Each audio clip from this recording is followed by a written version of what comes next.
이번 3일 동안에 일독 다 안 하셨더라도 성경의 전체 이제 맥락이 좀 잡힐 수 있게 제가 이제 성경을 좀 얘기를 해보겠습니다. 여러분, 하나님께서 처음에 만든 사람이 이름이 뭐죠? 예, 거의 초딩한테 묻는 질문처럼 아담입니다. 그죠? 아담과 하와를 지으셨어요. 근데 아담과 하와가 참 잘 있으면 좋겠는데 나중에 천국 가면 따질 거예요. 누님이, 우리 하와 누님이 꼭 먹지 말란 거 드셔가지고, 그죠? 우리 아시다시피 예수님 안에서, 하나님 안에서 엄청난 자유함이 있습니다. 그 자유함이 많은 분들이 하나님을 자유를 주시는 분으로 생각하지 않고 나를 억압하시는 분, 부담 세게 주시는 분, 이 정도로 생각을 하시더라고요. 근데 에덴 동산 한번 생각해 보면, 에덴 동산에 있던 수많은 열매들 다 공짜, 마음껏 드셔도 됩니다. 전 세계에 있는 모든 열매들 다 좋아요, 안 좋아요? 좋습니다. 다 공짜로 마음껏 먹어도 되는데 딱 한 가지만 안 먹으면 돼요. 선악과. 그럼 여러분, 이거 좋은 거예요, 안 좋은 거예요? 선악과만 먹고 나머지 다 내 거야. 좋은 거죠? 이게 하나님 안에 있는 자유함입니다. 근데 우리가 죄인이다 보니까, 아니, 하나님께서 누리게 해주신 이 자유함과 이 거저주신 것들을 감사하게 생각 안 하고 뭐만 바라보냐? 맨날 선악과만 봐요. 이 좋은 주신 것들 안 보고 맨날 선악과만 쳐다보면서 이걸 왜 먹지 말랬냐 계속 따지고 앉았어요. 이게 죄성이에요. 그래서 막 이건 왜 안 먹어야 돼? 이거 꼭 먹으면 안 돼. 딴 건 관심 없고 요것만 관심 있어갖고 기어이 또 자시세요, 그걸. 그게 우리의 강력한 죄성입니다. 그래서 우리 하와 누님이 이걸 또 맛을, 그 딴 거 많이 보느라고 평생 먹어도 그 맛이 다 질리지 않을 것 같은데, 그 하필 그것도 드시겠다고 그것도 섭취를 하신 거예요. 그래서 우리가 지금 이 고생 하고 있지 않습니까? 그죠? 맨날 회개하고 하나님 앞에 이거 이제 주님 앞에 가면 이제 끝날 텐데, 어쨌든 가면 하와 누님 좀 따져줘야겠죠. 왜 드셨냐? 자, 이렇게 선악과를 먹어서 이 아담과 하와가 쫓겨납니다. 에덴 동산에서 쫓겨날 때 일단 하나님 앞에 이 속죄가 정리가 되고 쫓겨나더라고요. 여러분, 죄를 이 두 명의 이 부부가 짓자마자 바로 하는 짓이 뭐냐? 패션에 관심이 많아요. 패션에. 바로 짓자마자 벌거벗은 분들이 무화과 나무잎을 이렇게 엮어갖고 또 옷을 또 패션 한번 땡기시는 거예요. 패션 첫 번째 죄악입니다. 그죠? 우리 죄성 때문에 나오는 그 패션. 그게 실제 패션도 패션이지만 영적으로는 자기의 죄를 자기의 힘으로 가려보겠다 이거예요. 나름 우리 패션하면 이쁘장하게도 막 입고 막 옷 엄청 신경 쓰잖아요. 그죠? 우리 와이프랑 저랑도 맨날 그것 때문에 다투는데 옷을 너무 신경 써요. 하여튼 이 패션으로 이 자기 죄를 가리는 정도뿐만 아니라 그걸로 이쁜 멋까지 내는, 이게 우리 죄인된 사람의 죄성된 본질 중에 하나입니다. 그죠? 그걸 입고 또 이러고 숨어 있으니까 당당하지도 못해. 그래 놓고 숨어 있으니까 하나님이 와보라고. 그래서 물어봤더니 서로 핑계대고, 하나님이 주신 요의 펜네가 날 꼬셔갖고 먹었어요. 뭐 이런 식으로 막 서로 핑계를 대다가 하나님이 정리를 해주시죠. 그 옷을, 무화과 나무 옷을 벗기시고 가죽을 지어서 입혀주십니다. 여러분 잘 아시는 대로 우리의 모든 믿음은요, 우리가 영으로 들은 게 우리가 실제라고 추구하는 가치관, 그 믿음이 됩니다. 영으로 들은 것들이. 그래서 그 가치관들을 우리가 믿음으로 갖고 있는데, 이 가치관은 어떻게 우리가 행하는 줄 아세요? 살면서 눈에 본 대로 행합니다. 예수님이 이르시죠. 나는 내 판단대로 하지 않고 아버지께 듣는 대로 판단한다, 심판한다. 그리고 아버지께서 행하신 것을 보여주기 이전에는 내가 행하지 못한다. 들어서 믿고 본 대로 행하는 게 사람의 존재입니다. 그래서 하나님께서 이 옷을 벗기시고 가죽 옷을 지어 입혀주세요. 그게 뭐냐? 이미 그때 이 죄에 대한 속죄가 어떻게 되는지를 보게 되는 거예요. 어린 양을 잡아서 죽이고 그 어린 양의 의, 예수 그리스도의 의를 입듯이 가죽 옷을 입고 쫓겨나게 됩니다. 그 다음부터 자기가 본 대로 이 아담 집안은 하나님께 나아가려면 나 혼자 나아가면 의롭지 않고 당연히 양의 그 속죄 제사를 드리고 나아가는 제사 드리는, 예배 드리는 가정으로 출발을 하게 됩니다. 근데 사람이 아무리 예배 드리는 사람이라도요, 존재가 죄인인지라 죄에 끌리게 돼 있습니다. 옳다고 말씀드리는 게 아니에요. 하나님보다 죄를 더 쉽게 받아들이는 게 우리의 속성이 있기 때문에 이 아담 집안도 몇 가지 사고를 거친 다음에 나눠지게 됩니다. 그 사고가 뭐냐면 첫 번째 인류의 살인 사건. 우리가 아담 집안이면 우리 자식들끼리 서로 죽였어요. 가인이라는 사람이 아벨을 쳐 죽였습니다. 돌로. 이유가 뭐였죠? 기억나세요 혹시? 뭐가 시기가 났었어요? 시기에서 죽였는데 뭐가 시기가 났었어요? 예배 때문에. 그죠? 예배의 모양 때문에 나는 농사를 저렇게 열심히 지어갖고 피땀 흘려갖고 겨우겨우 근데 인간적인 노력을 다 해서 이걸 하나님께 드리겠다고 딱 드렸는데 멋있게 이건 안 받으시는 거예요. 나의 어떠함은 안 받으시는 거예요. 그 수고가 나쁘다는 것 자체는 아니겠지만 하나님께서 받으실 수 있는 게 정해져 있어요. 근데 나의 어떠함 이게 또 다른 뭐라고 표현할까요? 또 다른 그 나뭇잎 패션입니다. 이걸로 하나님이 정하신 그 생명값의 생명대로 이 속죄가 되어야 되는데 그게 아니라 내가 정한 방법, 내가 힘들어서 내가 이걸로 너 그렇게까지 오랫동안 1년 넘게 힘들어서 공들여갖고 한 그걸로 제다 드렸어 라고 내가 조금이라도 자랑할 수 있는 그 종교 건덕지가 아니라 하나님께서 정하신 가장 내가 소중한 생명을 양을 잡아서 이걸 주님께 드리는 이거를 정하신 방법대로 아벨은 했고 가인은 자기의 방식대로 했습니다. 그랬더니 아벨의 양제사는 받으시고 가인의 이 열심을 다한 농사는 안 받으시죠. 그것 때문에 승질 나가지고 자기 친동생을 돌로 쳐 죽였습니다. 자, 그 이후로 쫄아가지고 가인이 이제 분가를 해서 이제 가인 쪽으로 문명이 시작됩니다. 여기 이제 소위 말하는 마카파 문명, 하나님과 상관없이 죄악된 삶을 살았던 그 문명이 쭉 시작됐고요. 아담 쪽은 계속 제사를 드렸지만 그 문명이 더 화려해 보이고 더 재밌어 보이고 더 죄인의 속성상 그 죄에 끌려서 결국에는 아담 집안까지도 전부 다 그 죄에 관영하게 속하게 됩니다. 그래서 하나님의 거룩하신 하나님의 심판이 드디어 임할 때가 된 거예요. 하나님이 심판을 원치 않으시기 때문에 이걸 딱 손을 드셨는데 누구도 하나님을 막을 자가 없는 거예요. 하나님의 친구로서 딱 하나 있었습니다. 누구냐면 노아가 주님의 목전 앞에 은혜를 딱 받고 노아한테 그러면 방주를 지어라.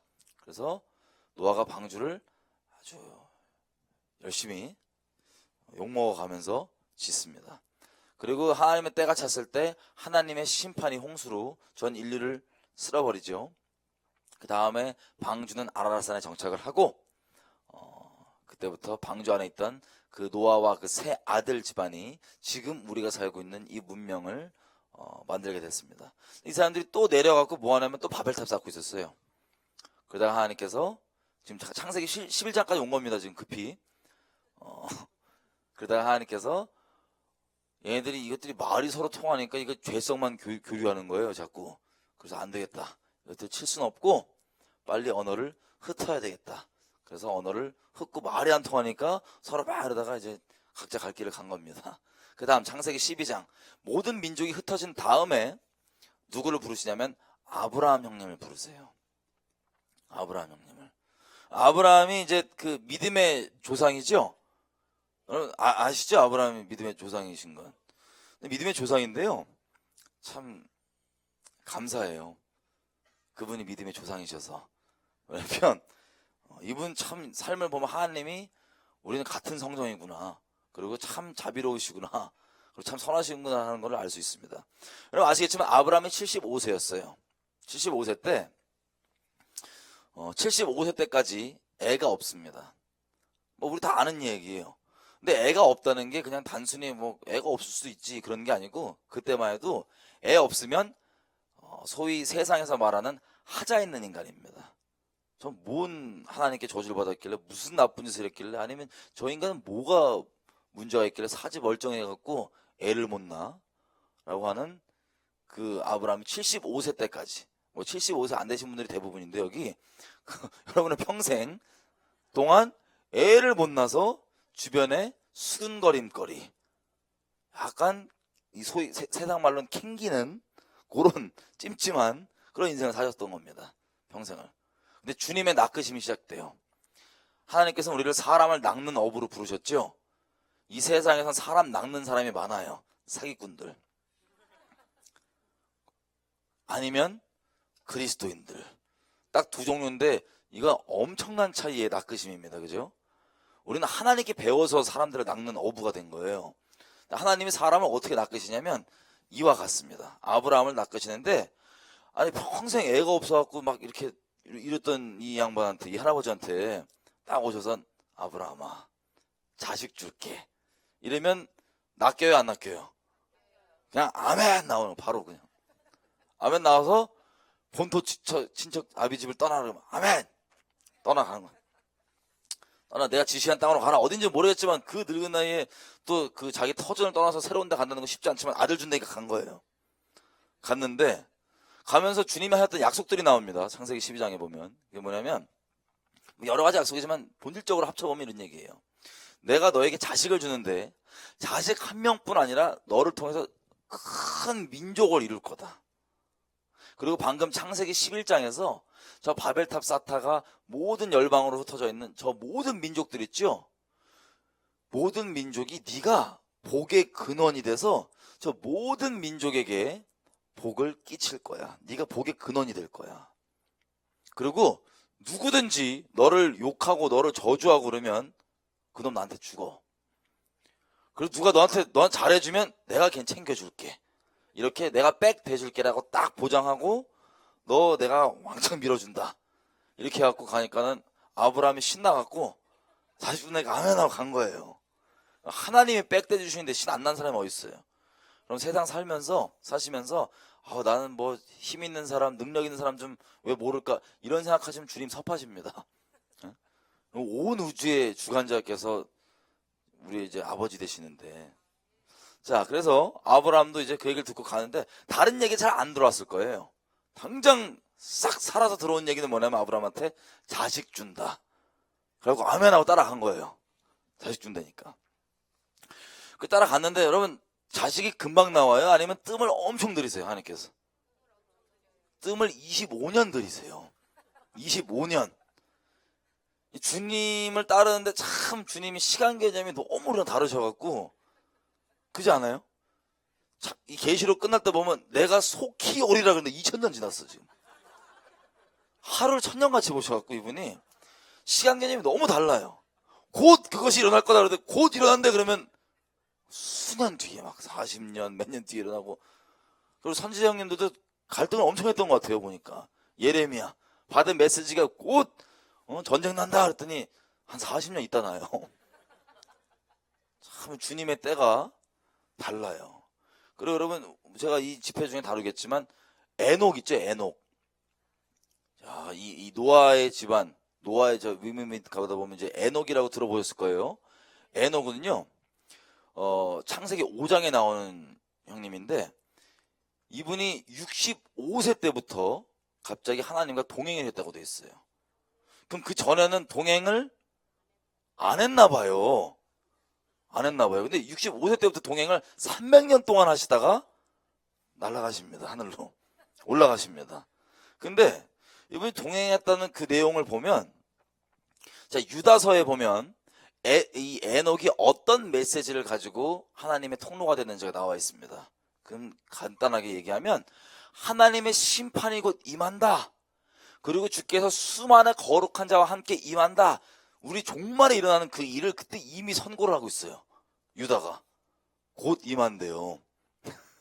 그때 수많은 그 거룩한 자와 주님 함께 임하신다. 심판이 임한다. 그래서 모든 죄악에 대해서 심판이 선고되니까 빨리 회개해라. 이 메시지였습니다. 이 메시지를 65세 때까지는 잘 안 전했나 봐요. 근데 아들이 나오는데 보통 이제 아들이 나오면은 이 신앙이 있으신 분들은 하나님이 감동을 주잖아요. 아들 이름을 자식 이름을 딱 이걸로 지어라. 근데 그 아들 이름을 무두셀라라고 지었어요. 에녹이. 근데 무두셀라가 뜻이 뭐냐면 얘 때에 보낸다. 아니면 얘가 죽으면 보낸다. 뭐 이런 뜻입니다. 히브리 말로 따지면. 그러면 받은 메시지는 심판인데 그 심판이 언제 임한다고요? 아들이 죽으면 임한대요. 근데 언제 죽을지 어떻게 알아요? 금방 우리 조선시대 때 보면요. 평균 나이가 30세였던 것 같아요. 30세 정도였어요. 평균 나이가. 왜냐면 나와서 금방 죽는 애들이 많기 때문에 뭐 의료시설도 안 돼 있고 그래갖고 그걸 다 평균 쳐서 한 30년 정도 되는데 여러분 그 애가 그때 태어났단 말이에요. 그럼 얘가 당장 죽을지 뭐 오래 살지 알아요 몰라요? 하나님만 아세요. 이게 또 이게 참 주님과 우리의 갈등인데 하나님은 아세요. 근데 당장 주는 메시지는 뭐냐면 아들이 죽으면 뭐가 임한다? 심판이 임한다. 이래가지고 당장에 발등에 불 떨어지니까 그때부터 이 메시지를 막 전하기 시작하는 거예요. 에녹 형님이 언제 죽을지 모르니까 야 빨리 돌이켜야 된다. 애 죽으면 큰일 난대 막 이렇게 했는데 할렐루야 하나님 자비로우셔서 에녹 형님은 그 발등에 불 떨어져서 그렇게 300년 동안 얘기하다 보니까 일로 와봐 그래서 데리고 갔어요 이렇게 하나님이. 근데 그 에녹의 아들 무드셀라가 언제 죽었냐? 성경에서 가장 오래 사신 분이에요. 969세에 돌아가세요. 가장 오래 사서 하나님의 자비하심이 큽니다. 그래서 오래 사는데 그 무드셀라가 죽으니까 노아의 홍수가 터진 거예요. 그 해에. 이해가 되시죠? 자, 그런 식으로 하나님의 때는 우리랑 아주 달라요. 그래서 아브라함도 몰랐을 거예요. 이게 사람 낚이는 거예요. 아들 준다니까 줄 줄 알고 따라왔는데 당장 그 땅에 가버렸더니 또 우리 주로 하나님께서 음성으로 저희 가라 그러면 뭐 어디 지역을 가라 어디 나라 가라 그러면 놀라운 일이 기다리고 있을까요? 안 기다리고 있을까요? 기다리고 있겠죠. 그죠? 아브라함에게 놀라운 일은 뭐였냐면 기근이었어요. 기대를 품고 갔더니 애는 안 나오고 딱 했더니 기근이 와.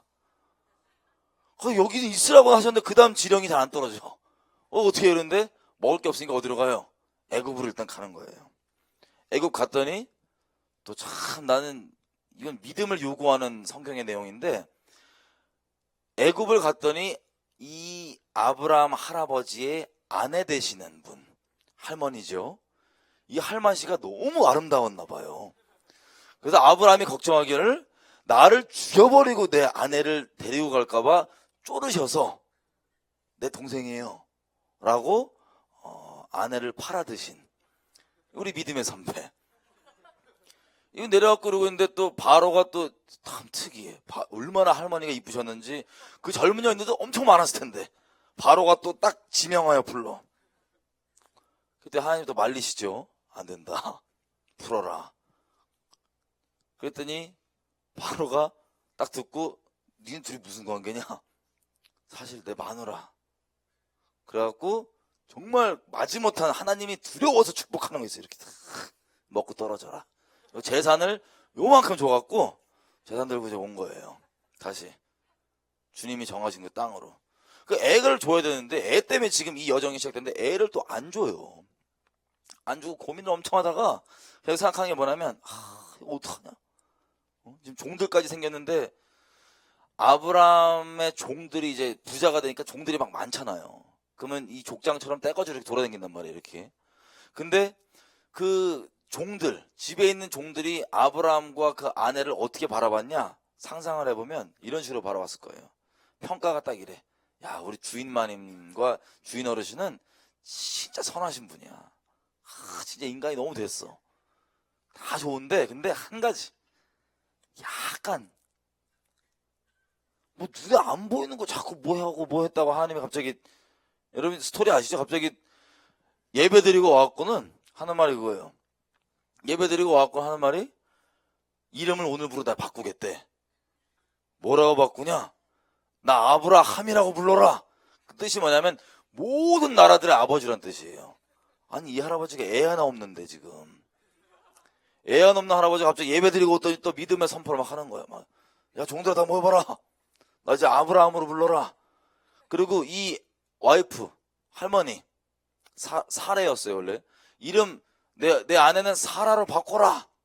이름의 뜻이 뭐냐면 모든 민족들의 또 어머니예요. 아니 세트로 둘이 애를 못 낳았고 지금 수근거림 당하고, 그 사람은 좋으니까 우리는 종이니까 그래도 욕은 안 하고 있는데 너무 좋으신데 약간 의심되는 뭐 그런 취급. 여러분 강아지도요, 개도요, 사람이 조금 싫어하고 약간 이렇게 하면 알아요, 몰라요?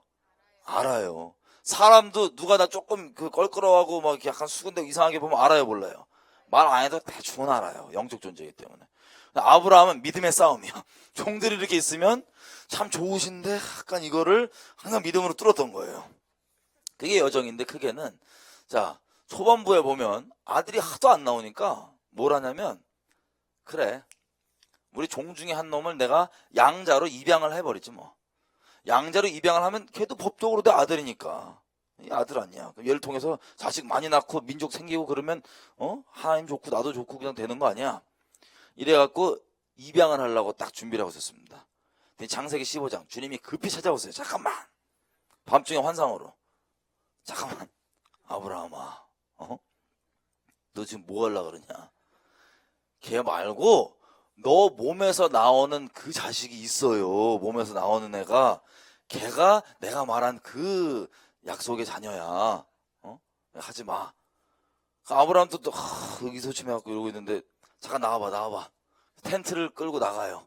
나가고 봤더니 예전에는 뭐 공해 이런 게 없었으니까는 별이 하늘에 꽉 차 있겠죠. 저도 예전에 네팔에서 고산지대 가서 밤에 위에 하늘 보고 깜짝 놀랐어요. 눈앞에 진짜 별이 꽉 차 있더라고요. 근데 그런 식으로 잠깐 나와보라 그래갖고 나왔는데, 하늘 보라 했더니 별이 또 꽉 차 있는 거예요. 하나님 뭐라고 했냐면은, 네 자손이 이렇게 많아질 거야. 거의 아브라함의 그 당시 때 표정을 저한테 짓고 계세요, 다들.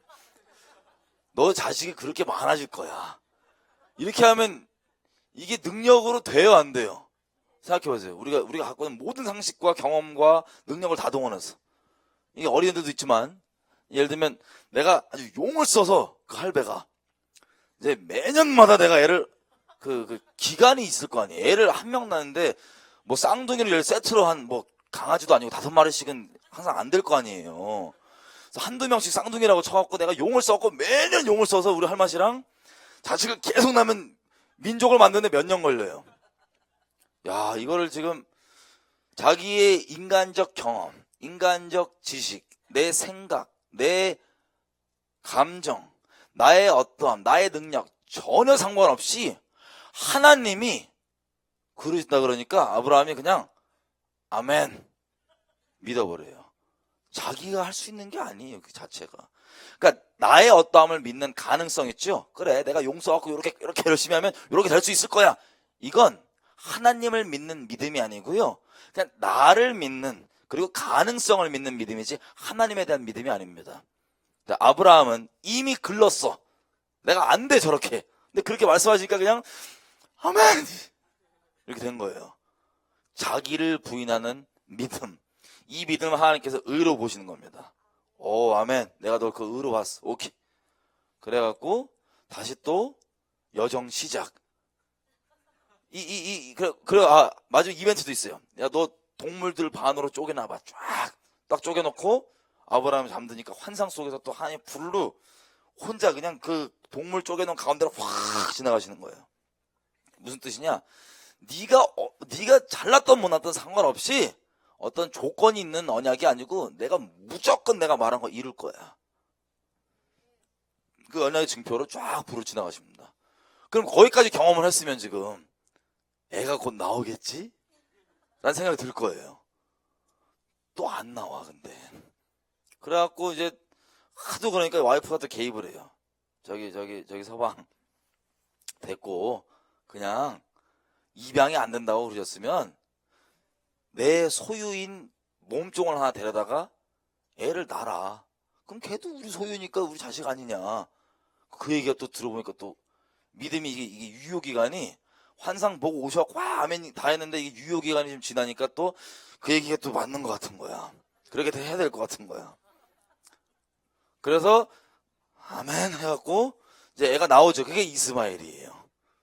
이스마엘을 통해서 지금 이슬람이 저렇게 쫙 이렇게 하고 있죠. 어쨌든 아브라함 형님 그렇게 돼갖고 있는데 이스마엘이랑 또 짝짝꿍 잘 살았어요.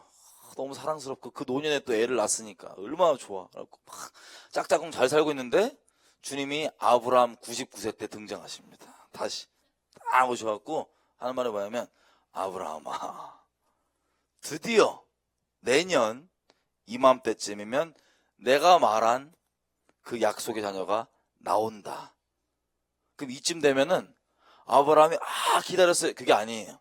이미 자기가 인간적으로 만들어 놓은 저 이스마엘이랑 잘 살고 있는데, 부자 관계로서 잘 살고 있는데 갑자기 웬 약속의 자녀를 또 준다고 하시니까 엎드려갖고 주님한테 이래요. 얼굴 안 보이니까 엎드려갖고 픽 웃어요. 주여. 주님은 막 얘기를 하시는 거예요. 뭐 내년에 얘가 나왔고 어떻게 되고 막 이렇게 얘기하시는데 다 끝나고, 주여, 그냥 이스마엘이나 밀어주세요. 뭘 또 새로운 애를. 이렇게 얘기를 해요. 그랬더니 주님께서 내가 네 말대로 이스마엘도 밀어줄게. 근데 내년에 그 약속의 자녀가 나와. 이 징표로 너는 이제부터 너와 너의 모든 집 애들은 뭐 받으라고요? 할례를 받으라. 할례가 뭔지 아시죠? 그래, 아이들도 안 돼요. 할례가 뭔지 아시죠? 이게 여러분한테 갑자기 누가 강제로, 마음의 준비도 안 됐는데 할례를 받아라 그러면 아멘 받을게요. 이 순순히 나와요? 아니면 상당한 마음의 다짐이 필요해요? 여러분 그냥 막 사시던 분들이면. 근데 이게 보세요.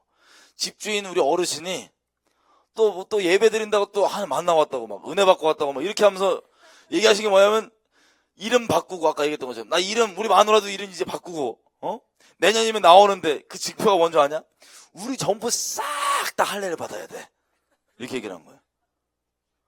그러면 자기만 받지, 할아버지 자기만 받지, 지금 우리 집안 전부 다 받자는 거예요. 분위기 싸하지만 어르신이니까 아멘 하고 비명 소리가 며칠 동안 이게 이어졌을 거예요. 그 집안 내에서. 그래가지고 좋으신 분인데 약간 그 종들 입장에선 이 소리가 나고 다들 되게 쩔뚝쩔뚝 걸었겠죠. 막 그러고 있는데 이제 와이프는, 아브라함은 또 이제 믿음에 차갑고 이러고 있는데 와이프는 또 그게 안 믿겨요. 그래갖고 주님이 또 다뤄주시느라고 나그네로 찾아오셔서, 아시겠지만 그 아브라함이 와이프한테 직접 요리하라고, 그래서 요리를 쫙 해갖고 이거 요리를 주죠. 막 고기 요리 막 해갖고 줬더니 하나님이셨어요. 앉아갖고 뭐라냐면은, 저기 사라 들으라고, 와이프 들으라고, 저기 내년 이맘때쯤이면 사라가 애를 낳을 거야. 그랬더니 사라가 준비하면서, 혹시 아세요 어떻게 하는지? 듣고 사라가 그때 생리가 끝났어요. 폐경이에요. 그럼 생물학적으로 그게 애를 낳을 수 있다는 소리예요? 아니면 못 난다는 소리예요? 못 난다는 소리죠? 폐경이고 할머니인데 지금 요리하면서 막 그런데 능사스럽게 그냥 막 이러고 있는 거예요. 또 손님이니까 얼굴에 요리 갖고 나가면서 언제 웃었냐는데 이렇게 갖고 줬더니 하나님 뭐냐면, 너 지금 웃었냐?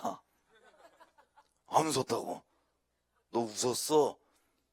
이래갖고 이 두 부부가 세트로 자꾸 하나님이 말씀하신 걸 비웃으니까 이삭이란 이름을 주시잖아요. 그죠?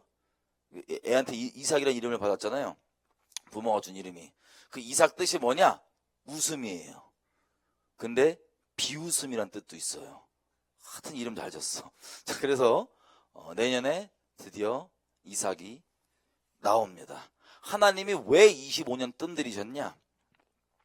성경에 보면 아브라함뿐만 아니라 수많은 우리 믿음의 선배들이 나오는데, 이들이 처음에는 대부분 믿을 때 믿음이라고 본인은 고백하지만 가능성을 믿던가 자기의 어떠함을 믿어요. 하나님의 하나님 되심을 전적으로 100% 믿는 게 아니고요.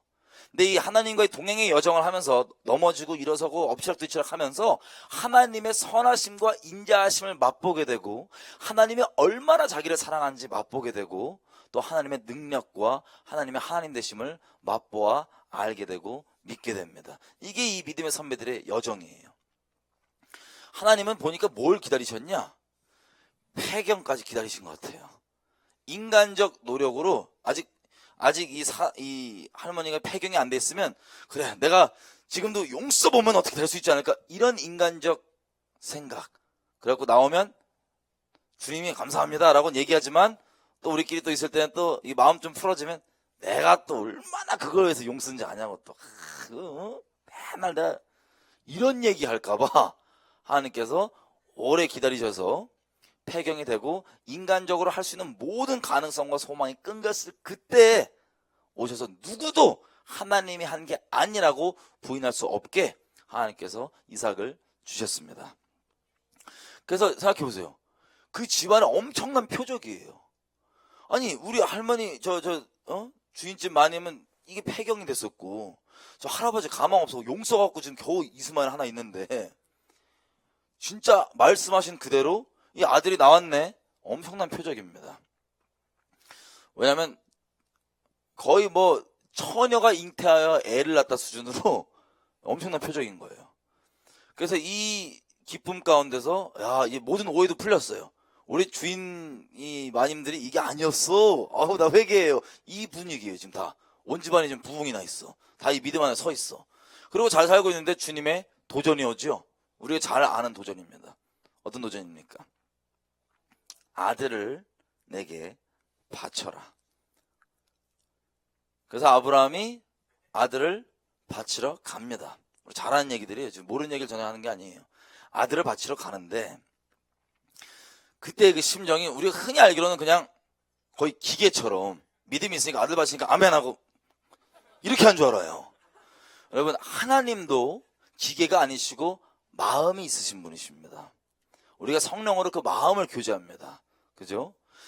아브라함에게 있어서 이삭은 어떤 존재냐면요, 자기 인생을 완전 다 갖다 녹여 바친 엑기스보다 더 소중한 거예요. 자기 목숨, 그 수많은 믿음의 여정과 엎치락 뒤치락 여러 가지 일들을 겪으면서 겨우겨우 얻어낸 그 아들, 자기보다 훨씬 더 소중합니다. 훨씬 더 사랑스럽고. 근데 그 아들을 바치라는 거예요. 가장 소중한 걸 바치라는 거예요. 근데 이 여정 가운데 이게 쉬운 일이 절대 아닌데, 모든 사람한테 아브라함과 하나님의 그 엎치락 뒤치락 하는 그 여정 가운데 감사하게도 아브라함이 하나님이 얼마나 자기를 인자하시고 오래 참으심으로 사랑하시는지, 이분이 얼마나 선하신 분이신지를 맛보아 알게 된 거예요. 그래서 신뢰가 정말 관계 가운데 아주 두텁게 된 거예요. 너무나 어렵고 힘든 일이지만 하나님을 신뢰해서, 저분이 대책이 있으시겠지, 저분은 정말 선한 길로 인도하신 분 맞아, 내가 경험해봤어, 이 경험의 결론으로 자기 가장 소중한 아들을 바치러 갑니다.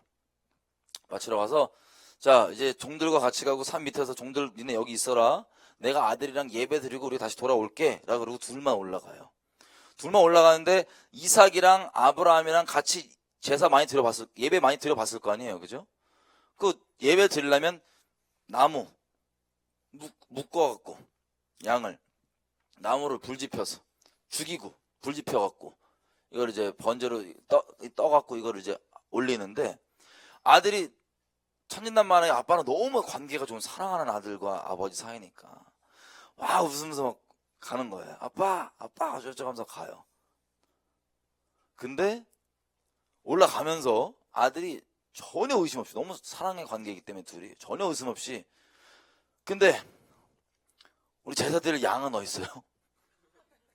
막 낑낑대고 올라가면서, 원래 종들이 다 이렇게 세팅 다 해줄 거 아니에요. 낑낑대고 올라오고 하면서 아빠 그러면 양은 어디 있어요? 그러는데, 양은 하나님께서 친히 준비하실 거야 라는 의미심장한 말을 하고 계속 올라가요. 그래서 올라가는데 양이 없는데 아브라함의 눈이 점점, 여러분 이삭이면 아빠 눈이 평상시 같지가 않아. 눈이 시뻘게 갖고 눈물이 막 이렇게 막 송글송글 맺으면서 자꾸 뭐 이렇게 준비를 하는 거야. 아빠 양 하나님 준비하신다 뭐 눈물 이러면서 팔 줘봐 이러더니 팔을 묶어요. 그래갖고 처음에는 뭐 장난치나 싶어갖고 묶이는데, 이 애비가 눈을 보니까 장난이 아닌 거야. 눈물 막 글썽글썽하면서 막 묶고 있어. 다리도 묶어. 하고 아빠 장난이지? 아빠 장난이지? 근데 눈물 막 이렇게 뚝 흘리면서 갑자기 칼을 막 가는 거예요. 그러면 그때까지 됐으면 이삭이 날 죽이옵소서 이러고 이랬을까요? 아니면 예수님도 십자가 위에서요, 엘리 엘리 라바 사박단이 그렇게 소리치셨어요. 어떻게 날 버릴 수 있냐고. 아버지. 똑같이 이삭도 사람인데, 예수님이 아니고 그냥 죄인인 사람인데, 이삭도 아빠가 눈에 시뻘게 하고 눈물 뚝뚝 흘리면서 칼 갖고 다 묶여있으니까 심상치가 않은 거예요. 난리 쳤겠어 안 쳤겠어요? 나 죽일 거야 어떡할 거야 난리 나는 거야. 근데도 대답 안 하고 눈물 뚝뚝 흘리면서 이걸 칼을 들고 이렇게 확 내리 찍는 거예요. 그때 아브라함의 심정, 우리 생각한 것처럼 기계처럼 그런 게 아니에요. 자기 그렇게 사랑하는 아들이 그렇게 울고보고 살려줘 살려줘 이러고 있는데 이거를 확 내리 찍는 거예요. 왜? 하나님을 인간적으로 너무나 가슴 아프고 어렵고 내게 가장 소중한 거지만, 하나님은 내 인생 모든 거 바친 것들, 내 인생에 가장 소중한 거 받기에 합당하신 분이시기 때문에, 그리고 이분이 어떠한 분이신지 알기 때문에 하나님께 기꺼이 이거를 눈물 꾹 참고 드리는 거예요. 드릴 때 주님이 천사 딱 보내셔서 칼 닿기 전에 알았어 아브라함아, 이제야 네가 날 진짜로 경외한 줄 알겠다. 이때요 하나님께서 그냥 팔짱 끼자고 알았다 이런 마음 안 했어요. 감동하셔갖고 막 눈물을 흘렸을 것 같아요. 이제서야 네가 나를 경외한 줄 알았다. 이삭 잡지 마라. 뒤에 양이 묶여있고 그걸 번제를 드리죠. 여러분, 아브라함이요, 그 이 인생의 이 여정을 통하여서 뭘 알게 됐는지 아세요?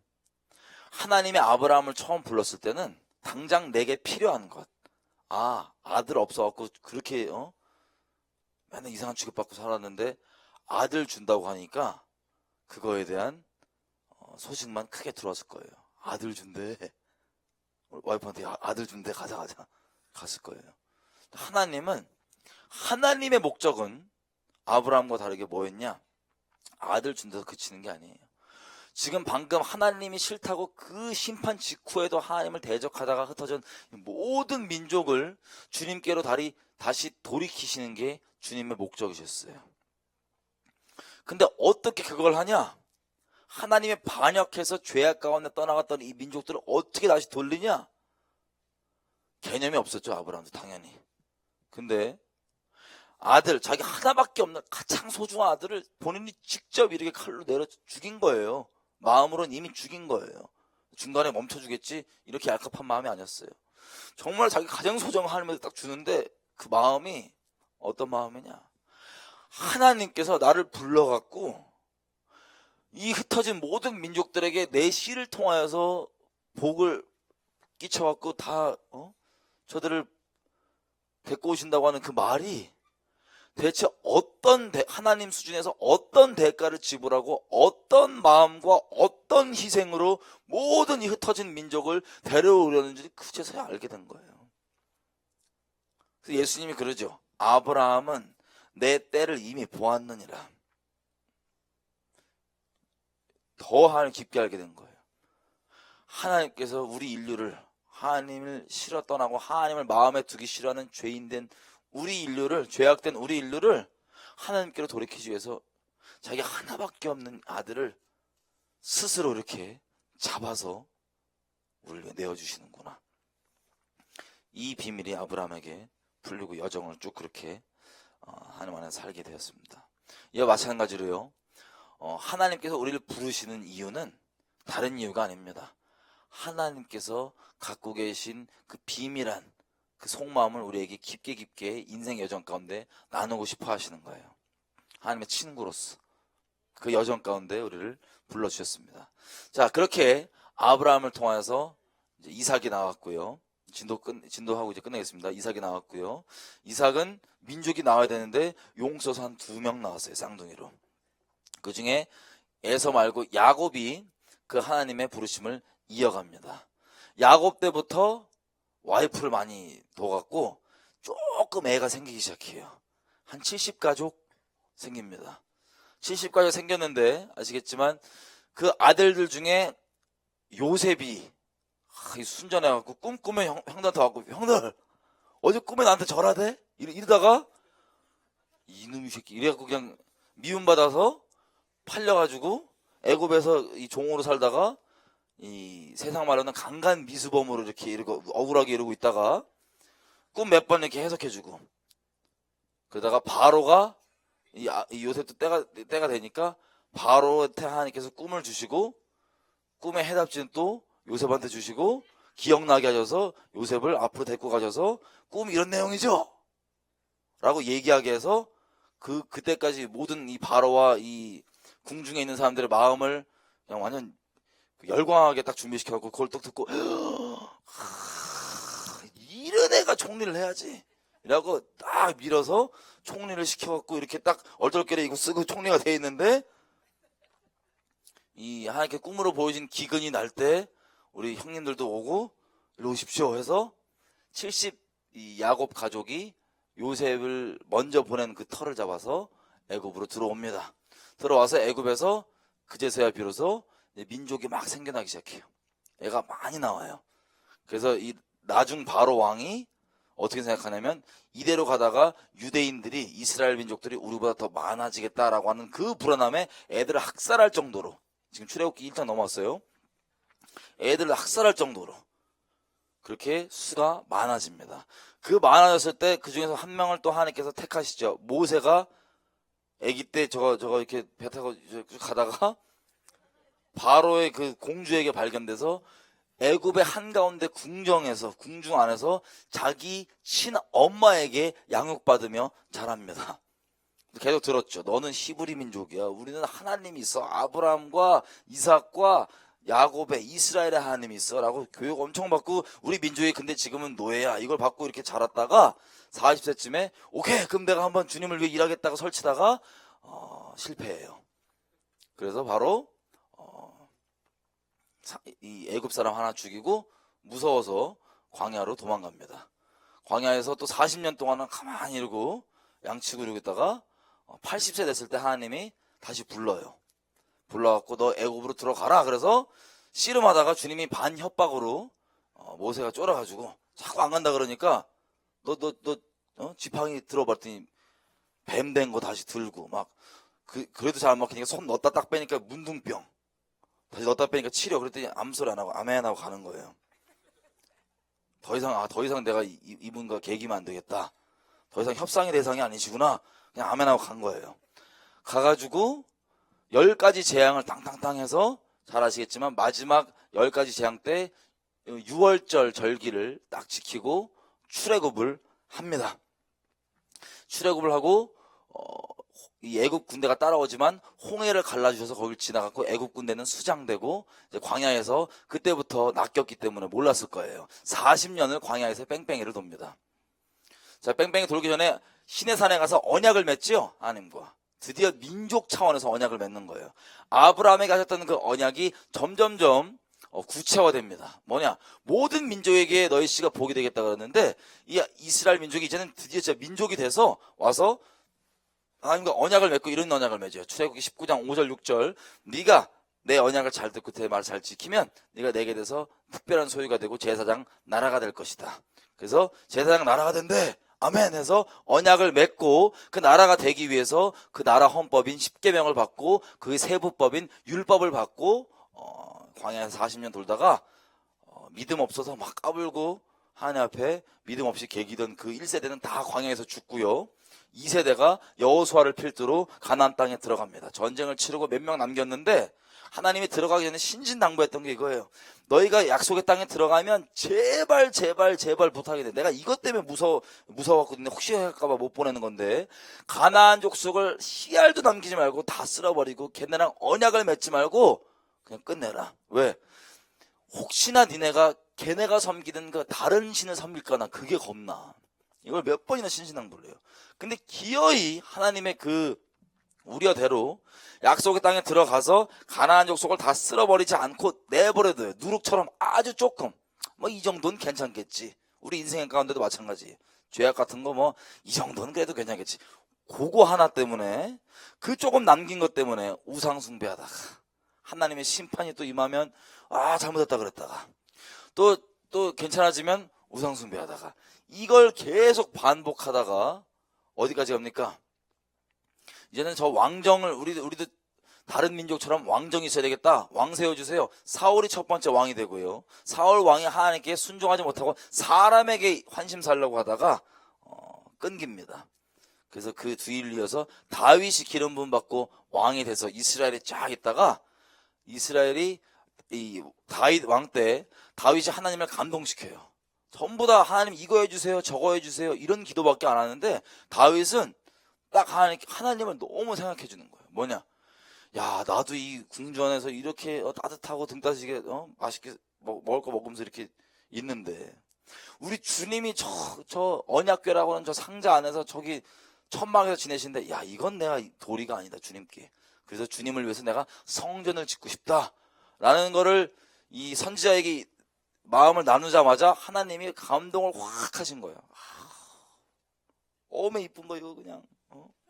그러면 내가 아브라함에 약속했던 그 씨, 한 명 그 씨, 모든 민족의 복의 근원이 되는 예수 그리스도 얘기하는 거죠. 그 씨를, 그 메시아를 다윗 니네 집안 통해서 나오게 할게. 이렇게 해갖고 약속 딱 받고, 근데 너는 짓진 마. 너는 손에 피가 많아갖고 지면은 엄청 구설수에 올라요. 네 아들이 짓게 해라. 그래서 솔로몬 그 아들이 지을 수 있도록 준비를 해놓고 다윗은 가고 솔로몬이 이 성전을 짓고 영광이 엄청나게 크게 달합니다. 그러고 있는데 솔로몬 형님이 또 와이프가 1000명이세요. 또 와이프 1000명이랑 이렇게 막 쎄쎄쎄 하다가 이분들이 또 하나님 섬기는 아내들이 아니고 이 우상을 섬기는 아내들인데 쎄쎄쎄 하다가 이제 같이 우상 숭배하고 하나님께서 영광을 줬던 그 극을 한번 치고 이스라엘이 언약을 배신해서 북이스라엘과 남유다로 깨집니다. 그렇지만 하나님께서 다윗에게 하신 그 언약 때문에 남유다가 더 잘나서가 아니라 그 하나님의 이스라엘의 언약의 부르심을 남유다로 하여금 이어가게 해주셨어요. 그리고 북이스라엘은 갈라지자마자 바로 금송아지 우상을 베들과 단에 딱 만들어서 그걸 숭배하게 만들고 예루살렘으로 예배 가지 못하게 막았습니다. 그러고 있다가 북이스라엘이 이렇게 우상 숭배 체제로 아예 시작을 해버리니까 하나님의 선지자들을 보내서 그렇게 돌아오라고 얘기를 해요. 근데 듣습니까? 안 듣습니까? 안 듣고 결국에는 아수르라고 하는 민족이 쳐들어와서 북이스라엘이 박살나고 깨지고 그 다음에 이 민족이 다 포로로 끌려갑니다. 거기에서 혈통이 섞이고 그 아수르 민족 거기 끌려가서 혈통이 섞이고 해서 다시 나중에 예수님 때 돌아왔던 그 사람들이 성경에서 보면 사마리아인들이고요. 남유다는 북이스라엘이 없어진 다음에도 조금 더 버텼어요.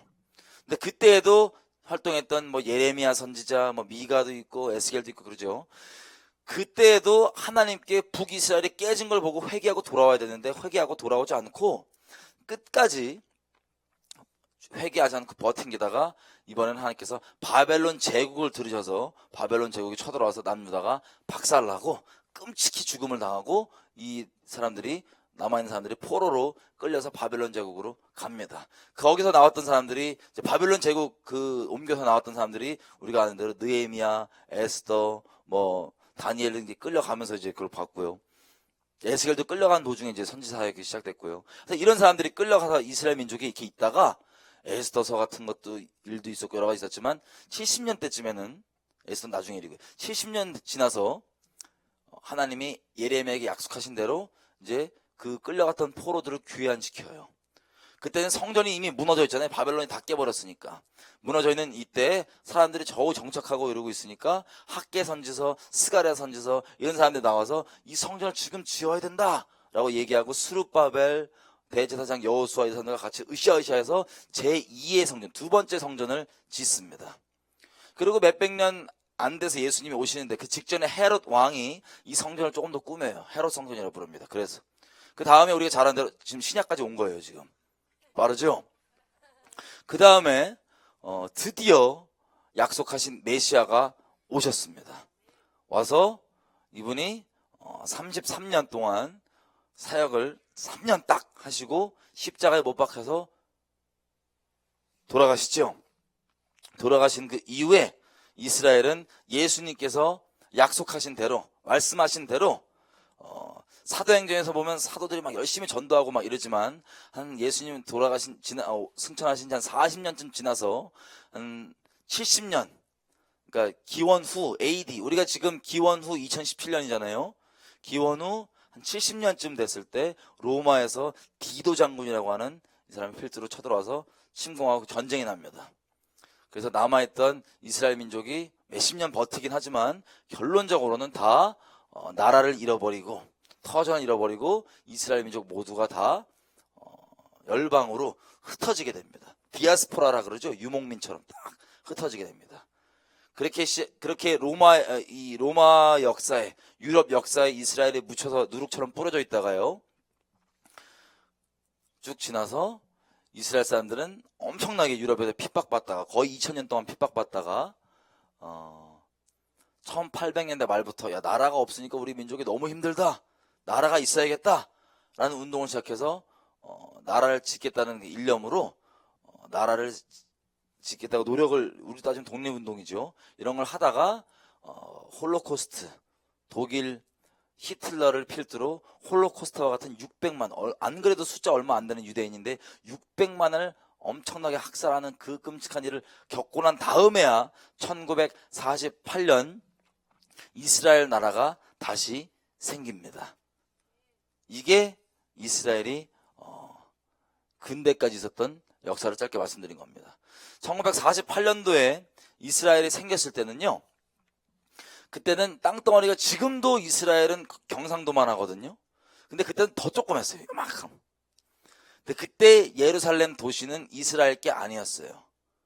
근데 이 이스라엘이 생기자마자 바로 다음날 아랍 민족들이 연합을 해서 이스라엘에 쳐들어옵니다. 이스라엘에게 쳐들어와서요, 이스라엘은 무기도 없었고 힘도 없었지만 홀로코스트 같은 거 겨우 끝내고 살아남은 마른 뼈 같은 존재였지만 이 낙타 형님들, 막 아랍 형님들이 기름져갖고 막 왔잖아요. 막 마른 뼈가 어떻게 싸우다 보니까 상식적으로는 누가 이겨야 돼요? 당연히 아랍의 형님들이 이겨야 되는데 이 낙타 왕형님들이 져요. 낙타 왕자들이 지고 이스라엘이 이깁니다. 이런 식으로 중동 전쟁을 몇 번 겪으면서 1967년도에 이 싸운 그 이스라엘의 전쟁을 통해서는 이제 뭐까지 되냐면 예루살렘 도시도 이스라엘이 점령을 하게 되는 거예요. 이게 1967년도까지 제가 말씀드린 겁니다. 근데 이때 이스라엘이 치른 전쟁들을 보면요, 열왕기죠. 열왕기, 역대기, 열왕기에 보면 이스라엘이 전쟁을 치를 때 하나님이 막 개입하신 이런 내용들이 나오죠. 뭐 거의 그 수준의 얘기들이 나와요. 몇 가지만 얘기를 해보겠습니다. 이런 식이에요. 탱크 부대가 이집트 탱크 부대랑 이제 시나이 반도에서 이제 맞선 거예요. 이스라엘 탱크는 2대였어요. 이 아랍 연합군 탱크들은 엄청 많고 당연히 누가 이깁니까? 아랍이 이기죠. 이스라엘 애들은 이제 나라 지키다 죽겠다는 각오로 딱 맞섰는데요, 갑자기 탱크 안에 타고 있던 사람들이 다 내려갖고 막 도망가요. 탱크 내버려 두고. 나중에 알고 봤더니 그 사람들 눈에는 탱크 2대가 아니고 탱크가 왕창 있게 보인 거예요. 상대가 안 될 정도로 너무 압도적이라서 튀어요.